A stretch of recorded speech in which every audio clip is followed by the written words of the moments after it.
मालूम मालूम आप कैसे बोले? नहीं मैं तो गया है, वापस गया, नमाज के बाद आया हूँ भाई। मैं पार्लियामेंट गया ना 10 बजे, तो फिर क्या जो नमाज पढ़ गया जुम्मे के, आप लोग नहीं बगैर बोले आए नमाज पढ़ के तो आए हैं, आप नहीं थे? नहीं, नमाज तो यहीं से गए, उधर गए भाई। गाड़ी मैं तो चला रहा हूँ ना, कहाँ थे आप? और फिर मैं इनके कंप्लेंट सुबह से इतनी बात करेंगे साहब आए थे और फोन जिसको नंबर तो आपका किसी के पास मेरे पास तो नहीं नंबर आपका। तो आपको डाला है आप एक SMS करें, नंबर सेव कर लेंगे आप। सर अभी मीटिंग में जाना है, चलिए आप आइए पार्लियामेंट की मीटिंग। चलिए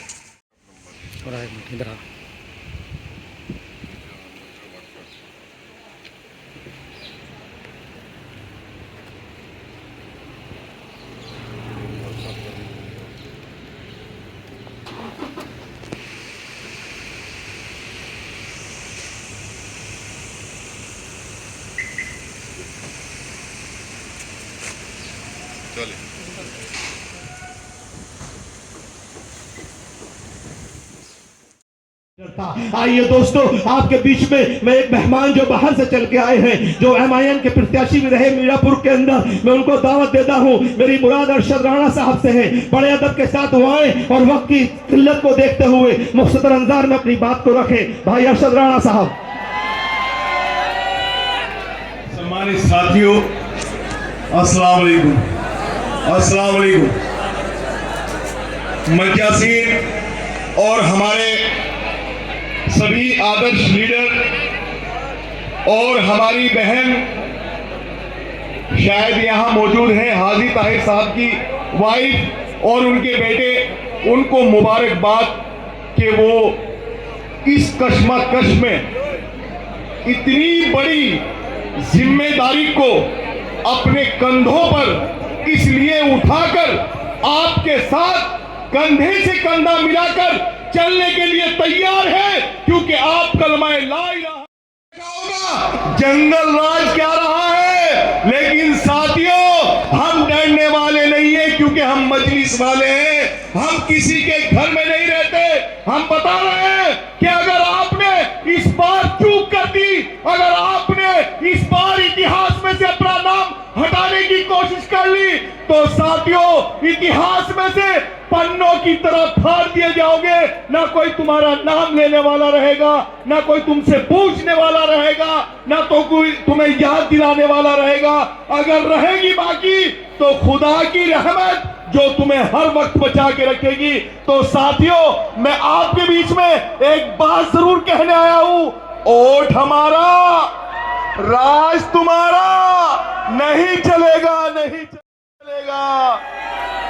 साथियों भूल गए क्या मीरापुर का नारा, वोट तुम्हारा और राज हमारा। अब यही चलेगा, यही चलेगा, क्योंकि हमारे बैरिस्टर असदुद्दीन ओवैसी जो हिंदुस्तान में नहीं बल्कि पूरी दुनिया के दिलों पर राज करते हैं, वो जय भीम का नारा देकर सर समाज को साथ लेकर चलने की बात करते हैं।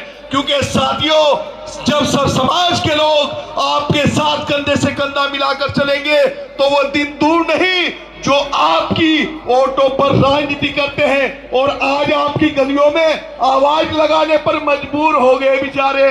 2000 देंगे, 3000 देंगे, 2500 देंगे। अरे बोल ये लग रही है कोई मुस्तकबिल की बात ये नहीं कर रहा है कि हाजी ताहिर अंसारी जैसी शख्सियत जितने भी दिल्ली की जेलों में बंद है उनको छुड़ाएंगे। किसी ने कहा है साथियों? कहा है किसी ने? नहीं कहा ना, क्योंकि उन्हें पता है कि इनको अधिकार मांगना नहीं आता, इनको हक मांगना नहीं आता। अरे बाबा साहब भीमराव अंबेडकर ने इस लोकतंत्र में हमें आजादी दी है। अगर प्रधानमंत्री नरेंद्र मोदी जी वोट डालेंगे तो कितने डालेंगे? एक वोट। एक रिक्शा चलाने वाला डालेगा तो कितने वोट डालेंगे? एक वोट। इस वोट की चोट को समझो साथियों। अगर तुम बहकावे में आ गए तो साथियों पछताओगे। मुबारकबाद उस बहन को, उन बच्चों को जिन्होंने जिम्मेदारी उठाई है, और इंशाअल्लाह आपकी जिम्मेदारी है कि आपको इस कारवे को पतंग पर इतना बटन दबाए कि साथियों जो झूठे वादे करते हैं उनको भी इरादे नेक करने पर मजबूर होना पड़ जाए साथियों, क्योंकि वक्त की तंगदस्ती है। मेरे साथी पीछे से हाथ लगा रहे हैं, कह रहे हैं कि बहुत हो चुका, तो अब की बात पतंग, अब की बात साथियों पता दिया जाएगा इंशाअल्लाह वजीर। ऐसा नहीं है कि ये MIM पार्टी हक और इंसाफ की पार्टी है। आज लड़ाई हक और इंसाफ की है। जिन लोगों को हक और इंसाफ नहीं मिला मुल्क के अंदर, उन लोगों को भी हक इंसाफ दिया जाएगा।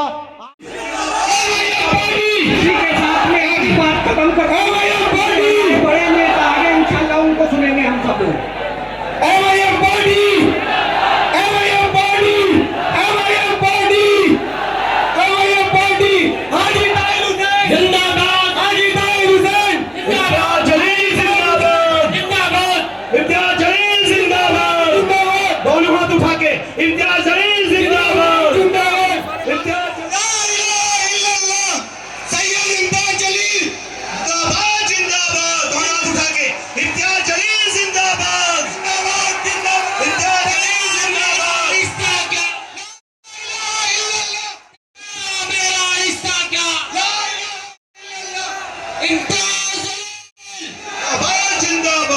साथियों, जो जहां है अपनी जगह ले लीजिए।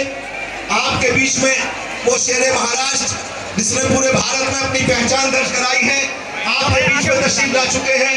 मैं खास तौर से नौजवानों से, मीडिया के बंधुओं से कहूंगा तो जो हमारी पब्लिक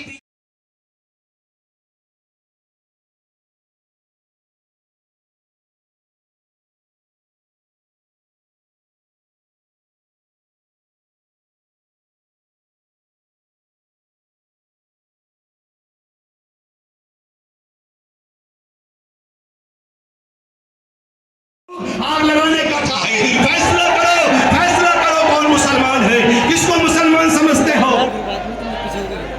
देखिए, सबसे मेरी गुजारिश है ये अफरा तफरी का माहौल ना बनाए। मैंने पहले भी कहा, ये जोश अच्छी बात है, जोश होना चाहिए, ये जोश ही आपकी पहचान है। लेकिन इसी जोश के बदले में आपको यह गुनहगार बना दिया गया था, इसी जोश के बदले में आपको देश का गद्दार बता दिया गया था। अरे हमें देश, और ये कांग्रेस जब हमारे मुद्दे होते हैं या हमारे ऊपर ज्यादती होती है तो ये कहां होते हैं साथियों। अभी पीछे आपने देखा होगा कि शास्त्री पार्क के अंदर एक तक चौधरी नाम का आदमी वहां पर जाकर, जो बंगाल के रहने वाले लोग हैं शायद, उनको जाकर मारने का काम करता है। उसके अंदर हिंदू कैंडिडेट को जिताते हैं तो MIM के कैंडिडेट आपके लिए, मुस्तफाबाद के विकास के लिए एक हैदराबाद की तरह ही मुस्तफाबाद को रोल मॉडल बना देंगे। अब हमें ये सोचना है कि हम अपनी वोट उन्हें देकर के और अपनी वोट देकर के उन्हें विधानसभा भेजें। जब अपनी वोट देकर के उन्हें विधानसभा भेजेंगे तो हम देखेंगे कि जो हैदराबाद रोल मॉडल है वही मुस्तफाबाद रोल मॉडल होगा हमारे लिए। विकास के क्षेत्र में भी हर प्रकार से जो है रोल मॉडल होगा। समय कम है, मैं अपनी बात को जो है यही फाइनल करता हूँ। हमें 5 तारीख को 7 नंबर बैलेट पे पतंग के निशान पे बटन दबा करके हाजी ताहिर हुसैन को विजयी बनाना है। धन्यवाद।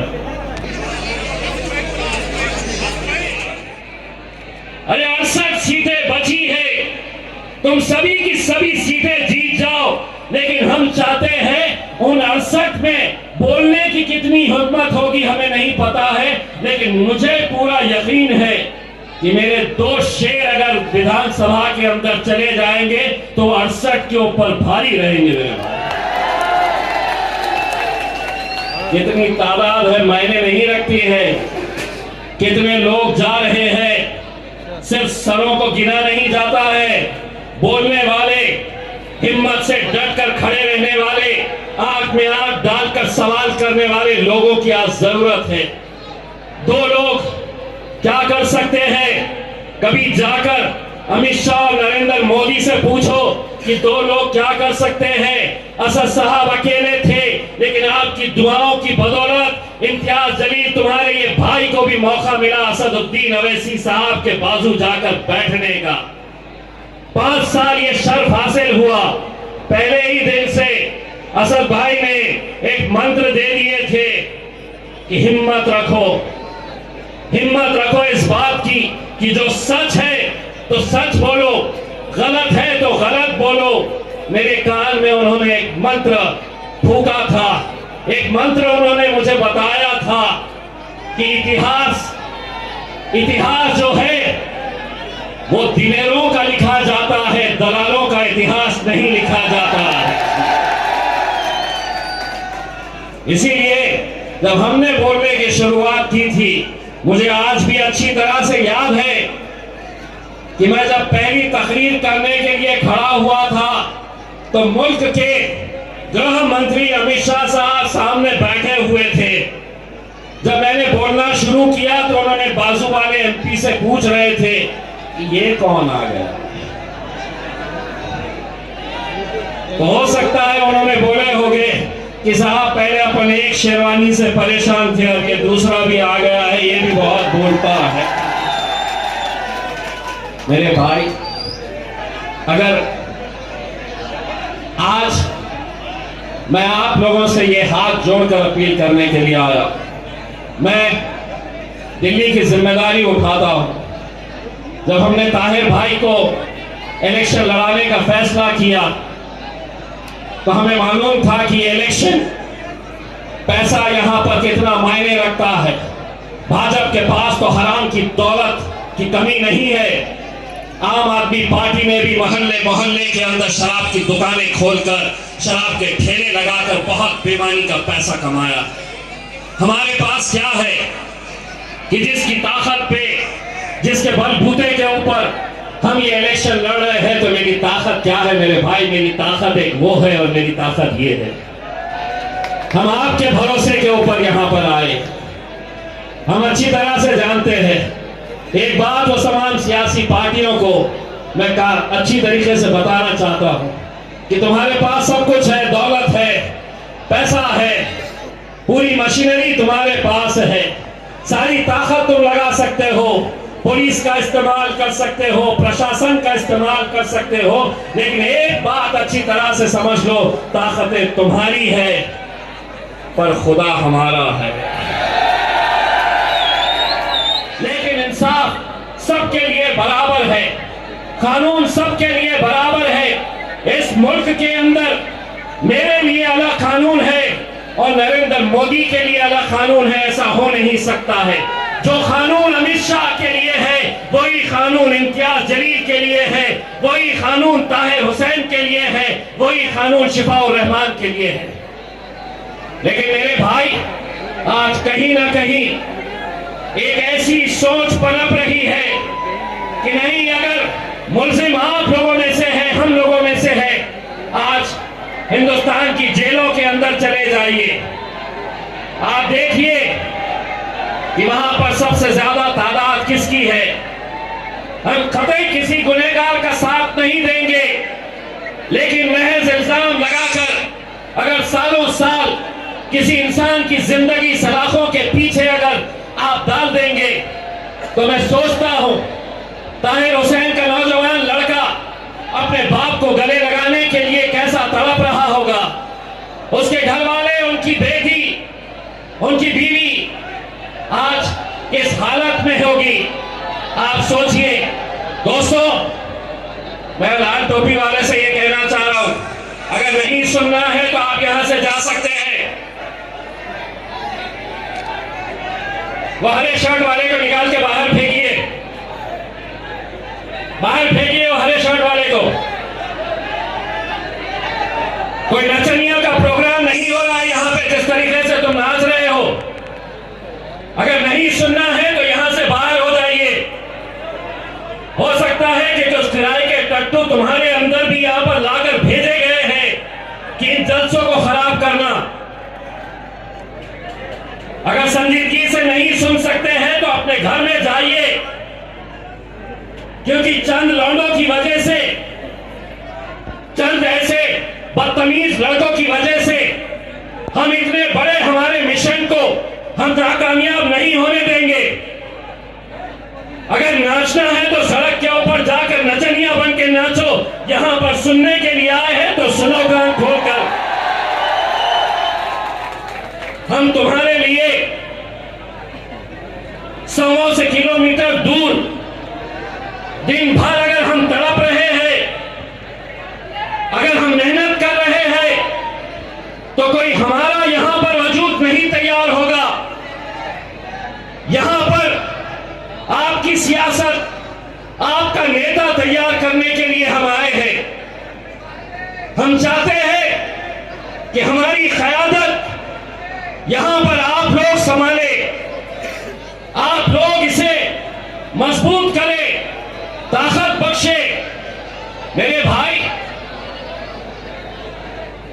मैं आप लोगों से अब सिर्फ यही गुजारिश करने के लिए आया हूं, अगर हम इस बार अगर हम नाकामयाब हो गए तो हम पूरा हिंदुस्तान आज टुकटुकी लगाए यहां के इस कॉन्स्टिट्यूएंसी के ऊपर नजर लगाए हुए हैं कि क्या करती है ये आवाम।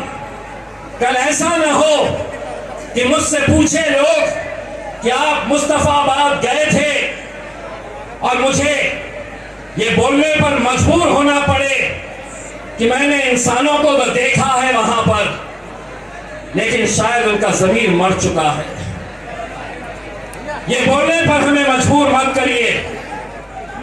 हमें ये इलेक्शन सिर्फ एक उम्मीदवार यहां से लड़ रहा ऐसा नहीं है, इसको एक मूवमेंट बनाना होगा।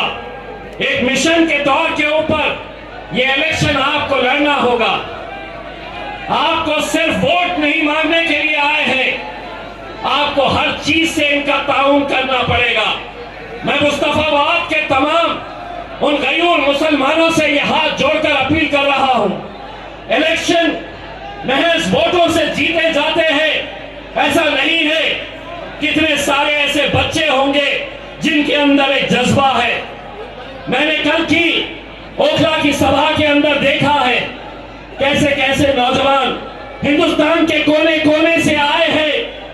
यकीनन यहां पर भी हिंदुस्तान के कोने कोने से ऐसे नौजवान आए हैं जो चाहते हैं कि हमारी क़यादत खड़ी हो।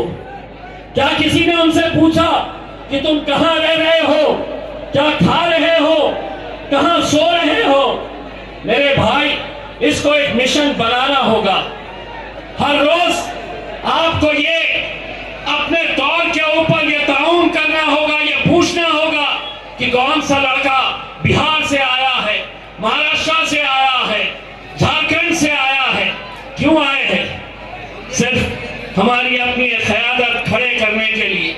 दोस्तों, हमारे को खत्म करने के लिए आज सारी सियासी पार्टी एक साथ मिलकर आ गई है। कैसे कैसे इल्जाम हम पर लगाए जाते हैं, उसके बावजूद भी चट्टान की तरह हम खड़े हैं। हम पे इल्जाम लगाया जाता है कि नहीं, ये मजलिस आई तो इसका फायदा भाजपा को होगा। 2 सीटें, अरे 68 सीटें बची है, तुम सभी की सभी सीटें जीत जाओ। लेकिन हम चाहते हैं उन 68 में बोलने की कितनी हिम्मत होगी हमें नहीं पता है, लेकिन मुझे पूरा यकीन है कि मेरे 2 शेर अगर विधानसभा के अंदर चले जाएंगे तो 68 के ऊपर भारी रहेंगे। मेरे भाई, कितनी तादाद है मायने नहीं रखती है, कितने लोग जा रहे हैं सिर्फ सरों को गिना नहीं जाता है। बोलने वाले, हिम्मत से डटकर खड़े रहने वाले, आंख में आंख डालकर सवाल करने वाले लोगों की आज जरूरत है।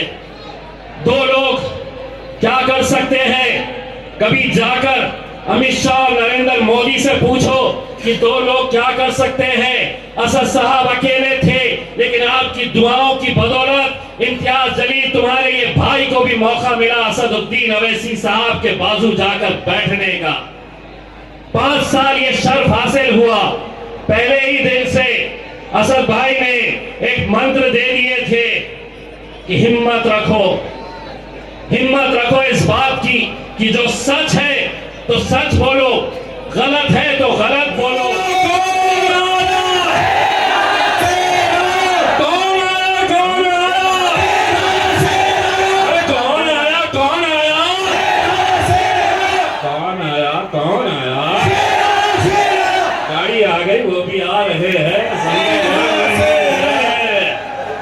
इंशाल्लाह वो जैसे ही आएंगे, जो कि 9:20 हो चुके हैं, हम असद साहब को ज्यादा वक्त देना चाह रहे हैं। मैं ज्यादा वक्त ना लेते हुए, देखो देखो कौन आया, शेरा शेरा, देखो देखो कौन आया, शेरा शेरा आ गया।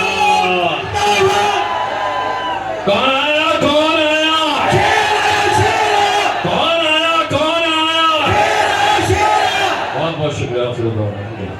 MIM पार्टी, देखो देखो कौन आया। मैं भाभी जी से दरखास्त करता हूँ कि वो आए और आप उसकी बात करें।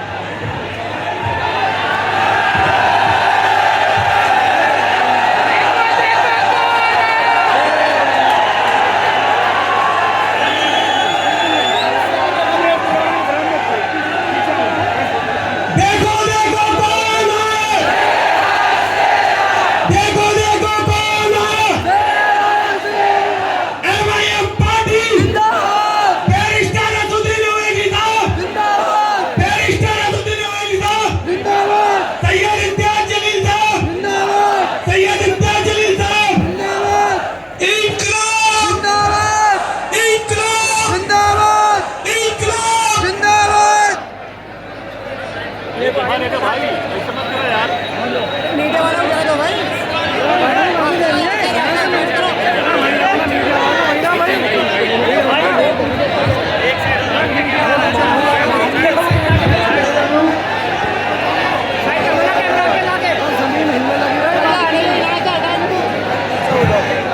आराम से बैठिए। आपके सामने ताहिर भाई की अहलिया खड़ी है, इज्जत के साथ मौका दीजिए, सुनिए। देखिए सभी लोग बैठ जाओ, पीछे जो LED हमारी लगी हुई है। मौजूद नौजवान साथियों, नशीन और मंच पर बैठे हुए दिल्ली के मजलिस इत्तेहादुल मुस्लिमीन के सदर डॉक्टर शोएब जामई साहब, महाराष्ट्र के सदर व साबिक़ा रुकने पार्लिमान वो इंचार्ज दिल्ली मोहतरम इम्तियाज जलील साहब, हाजी मेहरुद्दीन अंग्रेज साहब, मोहम्मद फ़खरुद्दीन साहब, मोहम्मद अकरम साहब, शाह आलम साहब, एडवोकेट फैयाज अहमद साहब, हमारे भाई असगर अली अंसारी, आसिफ अहमद अंसारी, साजिद सैफी साहब, अफजल अंसारी साहब, इरफान मलिक साहब, अहमद सईद मलिक साहब, फ़खरुद्दीन अंसारी, रईस अहमद, क़य्यूम अंसारी, मोहम्मद इरफान, शाहनवाज हिंदुस्तानी, मोहम्मद इमरान, मंजर शोएब साहब, दासना से साबिक़ा चेयरमैन साहब,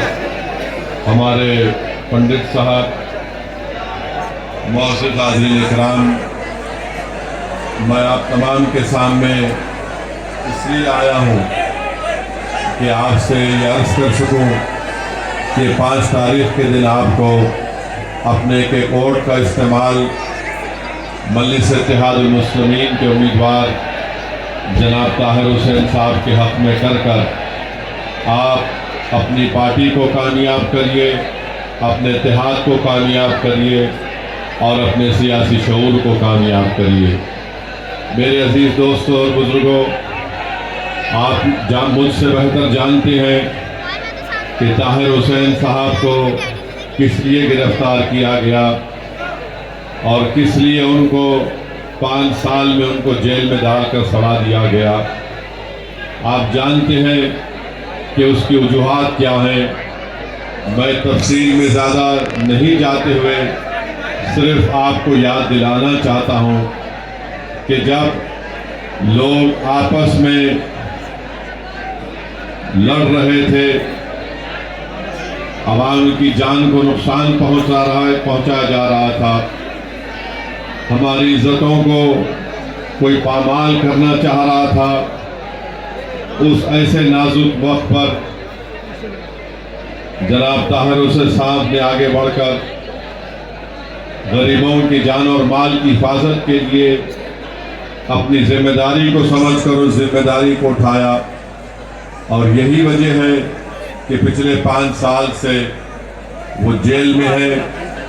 कई उन पर मुकदमे डाल दिए गए, और कई मुकदमों में उनकी बेल भी हो गई।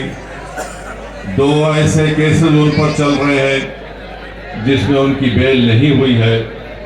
मेरे अजीज दोस्तों और बुजुर्गों, सुप्रीम कोर्ट में उनकी बेल का पिटीशन आया। आपने देखा कि स्प्लिट वर्डिक्ट आया है। हम सिर्फ ये बताना चाह रहे हैं कि जो सियासी पार्टी या जो सियासी लीडर मजलिस के इस फैसले पर तनकीद कर रहे हैं कि आपने ताहिर हुसैन को क्यों टिकट दिया, मैंने कल ओखला में भी कहा और आज भी कह रहा हूं, मजलिस ने कोई गलती नहीं की ताहिर हुसैन को अपना उम्मीदवार कैंडिडेट बनाकर। अगर किसी को तकलीफ होती है तो मैं उनको और तकलीफ पहुंचाने के लिए कह रहा हूं, मजलिस हमारी पार्टी है, हम फैसला अपने तौर से करते हैं। ये तुम्हारी बातें, ये तुम्हारे तबसरे हमारे फैसलों पर कोई नजरअंदाज नहीं हो सकते हैं। अगर कोई ये कहेगा कि ताहिर हुसैन के ऊपर ऐसा इल्जाम है, तो क्या केजरीवाल के ऊपर शराब की पॉलिसी का इल्जाम नहीं है? कैसे केजरीवाल 6 महीने जेल में रहा, चीफ मिनिस्टर रहते हुए जेल में रहा, कोई उंगली नहीं उठाता उसके ऊपर कि क्यों केजरीवाल असेंबली का इलेक्शन लड़ रहे हैं। सिसोदिया 13 महीने जेल में थे, कोई नहीं पूछता कि क्यों इलेक्शन लड़ रहे हैं। अमानतुल्लाह जेल को जाकर आए, कोई ये नहीं पूछता कि कैसे वो इलेक्शन लड़ रहे हैं। बीजेपी में ऐसे कई लोग हैं जिन पर संगीन से संगीन इल्जामात हैं, मगर पूरे दिल्ली प्रदेश में सिर्फ 2 असेंबली सीट से मजलिस अपना उम्मीदवार उतारती है तो तमाम के पेट में दर्द शुरू हो जाता है। सुन लो, याद रखो, अगर मुझे ये फैसला दोबारा करना पड़ा तो मैं फिर से ताहिर हुसैन को और शिफा को मजलिस का टिकट दूंगा। बल्कि और भी ऐसे लोग थे जो इलेक्शन लड़ना चाह रहे थे, जिनको जालिम हुक्मरानों ने जेल में डालकर उनकी आवाज को दबाने की कोशिश की। मैं आपके दरमियान में आकर आपसे सिर्फ यही अपील कर रहा हूं कि जिस शख्स ने बुरे वक्त में सामने आकर सीना तान कर हमारी इज्जतों की हिफाजत की, हमारे जान और माल की हिफाजत की, और उसी के लिए उसको जेल में डाल दिया गया। मेरे अजीज दोस्तों और बुजुर्गों, मुझे यकीन है कि इंशाअल्लाह ताला अदालत इंसाफ करेगा और जो ताकतें, जो सियासी पार्टियां एक मंसूबा के तहत ताहिर हुसैन और शिफा को और ऐसे कई हमारे बेटियों और बेटों को जेल में डाला, अल्लाह उनको कामयाब करेगा। वो इंशाअल्लाह ताला अल्लाह उनको और इज्जतों से नवाजेगा। मगर फैसला आपको करना है। याद रखिए, अगर आप बाशऊर हैं तो आप यकीनन ताहिर हुसैन के अपने वोट का इस्तेमाल करेंगे। अगर आप इंसाफ को पसंद करते हैं और नाइंसाफी से आप नफरत करते हैं तो मेरी आपसे गुजारिश है कि पतंग के निशान पर ताहिर हुसैन को डालकर कामयाब कराइए। अगर आप चाहते हैं कि कोई जरूरतमंद आपके दरमियान में खड़ा हो जाए जो आपकी इज्जतों की हिफाजत के लिए अपना सब कुछ कुर्बान करने को तैयार हो जाए, तो फिर आपको अपने वोट का इस्तेमाल मजलिस के हक में करना पड़ेगा। मेरे भाई याद रखो, अगर एहसास खत्म हो जाएगा तो फिर कौन सीना तान कर खड़े होकर ऐसे नाजुक वक्तों में अपनी जान की परवाह किए बगैर कौन खड़ा होगा। आज मैं आपसे दरमंदाना अपील करने के लिए आपके दरमियान में खड़ा हूं। मेरी माँ और बहनों से अपील करने के लिए खड़ा हूं कि आप अपने जज्बे को सामने रखकर एक शख्स जो पिछले 5 साल से अपने परिवार से दूर है, अपनी औलाद से दूर है, अपने ज़ईफ बाप से दूर है, अपनी घर वालों से दूर है, जिसकी बीवी आज आवाम के दरमियान में आकर, जिसकी बेटी आज आवाम के दरमियान में आकर आंख में आंसू लाकर अपने वालिद को और अपने शौहर के इंसाफ के लिए आपसे भीख मांग रही है। मेरे भाई, हम तो ये नहीं चाहते थे कि ताहिर हुसैन के घर वाले यहाँ पर आकर आवाम के दरमियान में खड़े होकर, आपके सामने खड़े होकर अपनी लाचारी को और अपनी मजबूरी का इजहार करे। मैं हरगिज ये नहीं चाहता कि कोई परिवार आवाम के दरमियान में आकर अपनी मजबूरी और लाचारी को बयान करे। आप खुद अंदाजा लगाइए पिछले 5 साल से इनके घर पर क्या गुजर रही होगी। मैं जानता हूं हकीकत को। जब ताहिर हुसैन साहब और उनके दोस्त, उनके अफराद खानदान, उनके भाई आकर मुझे बताया कि किस तकालीफ से और किस मरहलों से उनको गुजरना पड़ा, मेरे भी आंख में आंसू आ गए। वो चले गए मेरे घर से। मैं सोचता रहा कि कैसे इन लोगों ने इतने साल गुजारे होंगे। मेरे अजीज दोस्तों और बुजुर्गों, एक तरफ ताहिर हुसैन के 5 साल जेल के हैं और आपको 5 तारीख के दिन सिर्फ आधे घंटे के लिए अपने घर से निकलकर ताहिर हुसैन की आजादी के लिए, ताहिर हुसैन की इज्जत के लिए और एक मर्द मुजाहिद की तारीख को कामयाब करने के लिए मेरी आपसे दरमंदापी है कि आप अपने के कोर्ट का इस्तेमाल करिए। डरने और घबराने की जरूरत नहीं है। लोग इल्जाम लगाते हैं, किस पर इल्जाम लगाते हैं? जो जिससे डर होता है उन्हीं पर इल्जाम लगाया जाता है। आज 5 साल से कोई पार्टी जो अपने आप को सेकुलर कहती है, ना वो ताहिर का नाम लेती है, ना वो शिफा का नाम लेते हैं, ना वो सैफी का नाम लेते हैं। ऐसे कई लोग जो जेलों में आज तड़प रहे हैं, जो जेल की 4 दीवारी में बैठे हैं। आज ताहिर हुसैन को इस बात का एहसास मत होने दीजिए कि मैंने जो कुर्बानी दी थी, मेरे ही यहाँ की आवाम ने मुझे बुला दिया।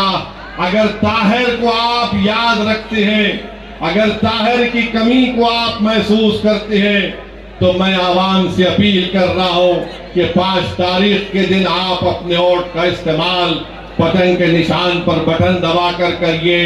और जो सियासी हुक्मरानों ने एक सियासी साजिश के तहत ताहिर और शिफा ऐसे कई लोगों को जेल में डालकर उनकी जिंदगी को परेशान कर दिया।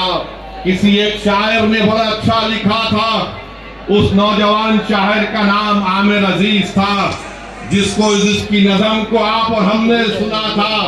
उसने शायद ताहिर और शिफा के लिए लिखा होगा कि आमिर अजीज ने लिखा कि तुम FIR लिखो, हम तैयार लिखेंगे।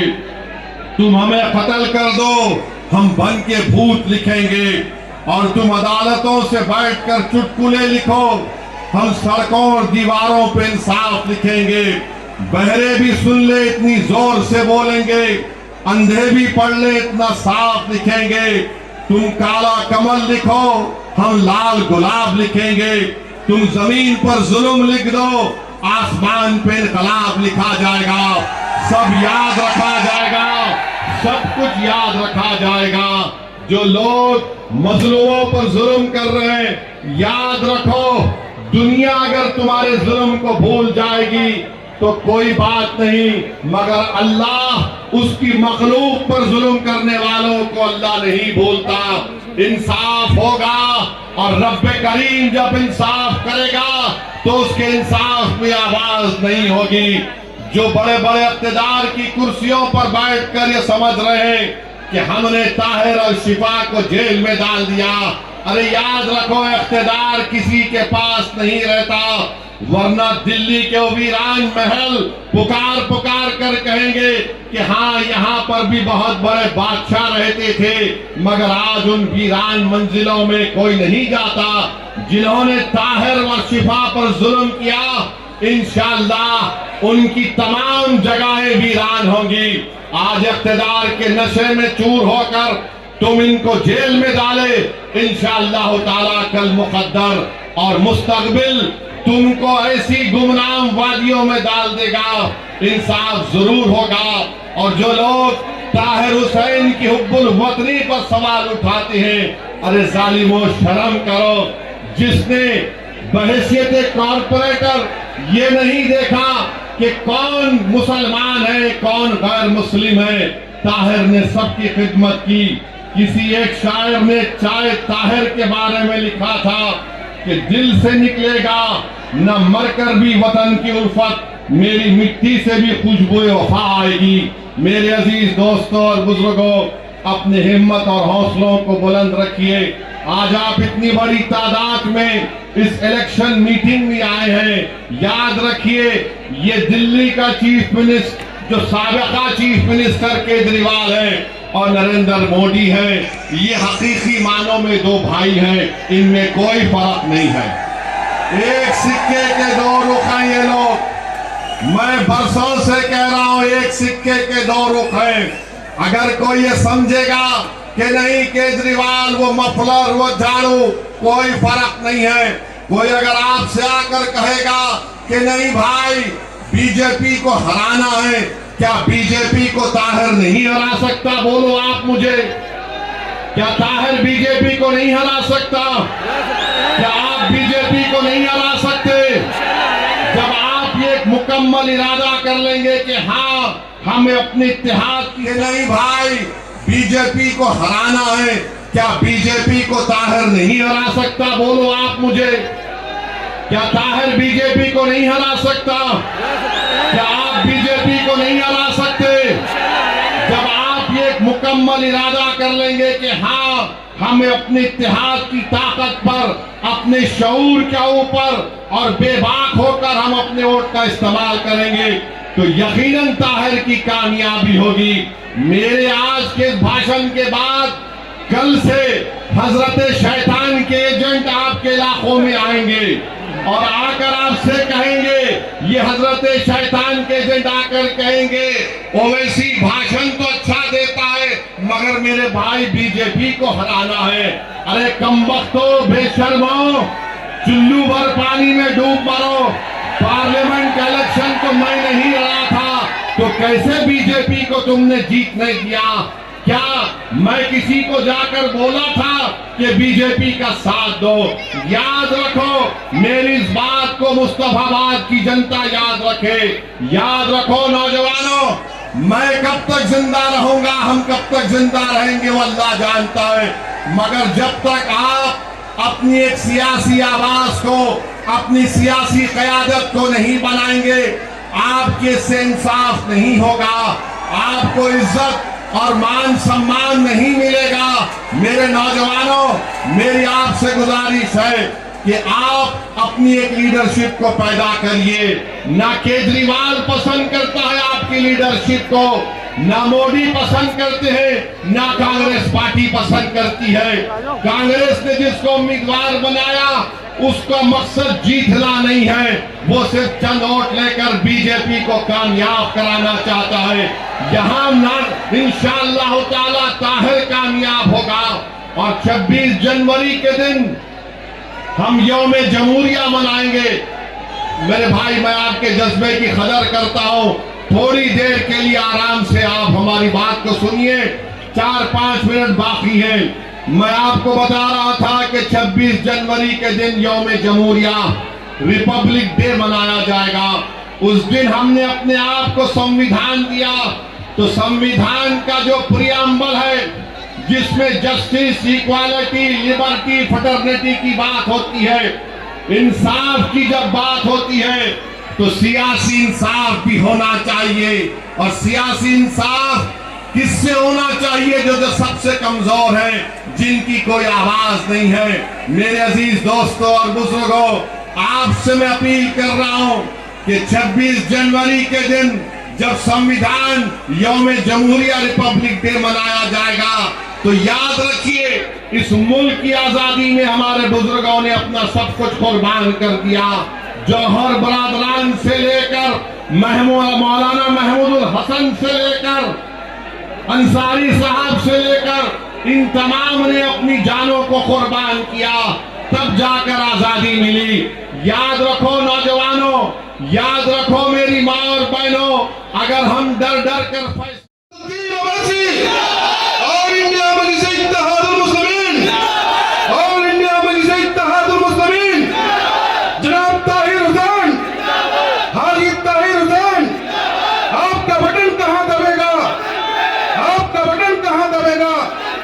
बहुत बहुत धन्यवाद। जर्रे जर्रे को अपना मानते हैं और हिंदुस्तान के किसी कोने में कहीं से भी किसी माँ का सिसकता हुआ आवाज उनके कानों तक पहुंचता है तो सबसे पहले वो जिस खुदा को मानते हैं उसकी ओर हाथ उठाते हैं और कहते हैं खुदा, हिंदुस्तान के तराशाहों को समझ दो कि इस हिंदुस्तान में रहने वाला हर इंसान तुम्हारा है। लेकिन ये समझ नहीं पाते और मैं खासकर नौजवान साथियों से कहना चाहूंगा, यहाँ ज्यादातर तादाद हमारे मुसलमान नौजवान भाइयों का है। मैं दो सवाल आपसे करना चाहूंगा। क्या मेरे नौजवान साथियों, आप अच्छा इंसान बनना चाहते हो? क्या आपके दिल में बैरिस्टर असदुद्दीन ओवैसी बनने की तमन्ना है? तो एक अपील है इस पंडित मनमोहन झागामा का कि अगर आप अच्छा इंसान बनना चाहते हो, रहमदिल इंसान बनना चाहते हो, लोगों की मदद करना चाहते हो, बैरिस्टर असदुद्दीन ओवैसी बनना चाहते हो, मेरे मुसलमान नौजवानों, पांचों वक्त के नमाजी बन जाओ। मुसलमानों, पांचों वक्त के नमाजी बन जाओ। तुम्हारे दिल में रहम आएगा, तुम्हारे दिल में इंसानियत आएगी, तुम कमजोरों की मदद करोगे, भूखों को रोटी देने का काम करोगे। और जिन्होंने लूटा सवाल पुलिस नहीं लेते, जिन्होंने लूटा सरेआम मुल्क को, उसकी तलाशी अमीन बाबा की पुलिस नहीं लेते। और गरीब लहरों पे पहरे बिठाए जाते हैं, समंदर की तलाशी कोई नहीं लेता है, समंदर की तलाशी कोई नहीं लेते। तो मेरे नौजवान साथियों, मैं इतना ही कहना चाहूंगा कि आने वाली 5 तारीख को क्या आप पतंग का बटन दबाएंगे? क्या पतंग का बटन मेरी मां बहनें दबाएंगे? तो सब के सब अपने दोनों हाथ ऊपर करो मेरे भाई, सबसे अपील है दोनों हाथ ऊपर करो। अब ये दिया जाएगा इंशाअल्लाह वजीर। ऐसा नहीं है कि ये MIM पार्टी हक और इंसाफ की पार्टी है। आज लड़ाई हक और इंसाफ की है। जिन लोगों को हक और इंसाफ नहीं मिला मुल्क के अंदर, उन लोगों को भी हक इंसाफ दिया जाएगा। आज हमारी दिल्ली के अंदर हमारी हिस्सेदारी की लड़ाई है। इंशाअल्लाह वजीर हम 2 सीटें लड़ रहे हैं। हम भी चाहते हैं कि हमारे भी सरकार में हिस्सेदारी हो। जब हिस्सेदारी होगी तो हमारे भी मसाइल हल होंगे, हमारे इलाके की भी तरक्की होगी। आपको मालूम है कि दूसरे इलाकों की बनिस्बत हमारे इलाके में कितनी परेशानियां हैं। पीने का पानी नहीं है, सड़कें ठीक नहीं है, कोई तालीम का कोई बेहतरीन निज़ाम नहीं है, कोई हेल्थ का कोई सही निज़ाम नहीं है। इंशाअल्लाह वजीर हम आपसे वादा करते हैं, मैं जनरल सेक्रेटरी दिल्ली प्रदेश मोहम्मद अकरम आपसे वादा करना चाहता हूँ कि जब हमारी पार्टी को आप जिता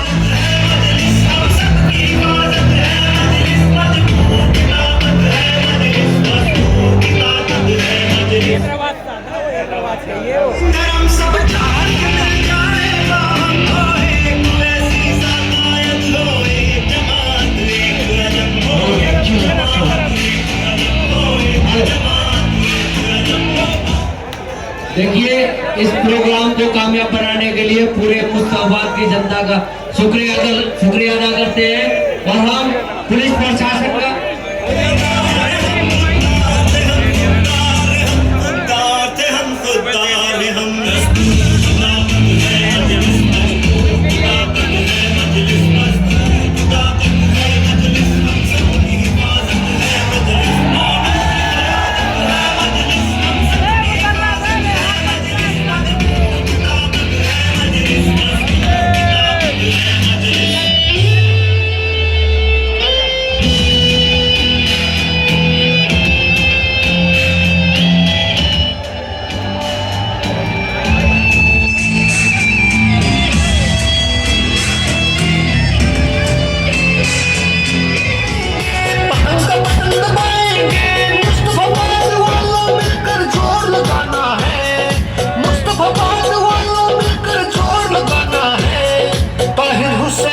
हम सब ने साथ निभाना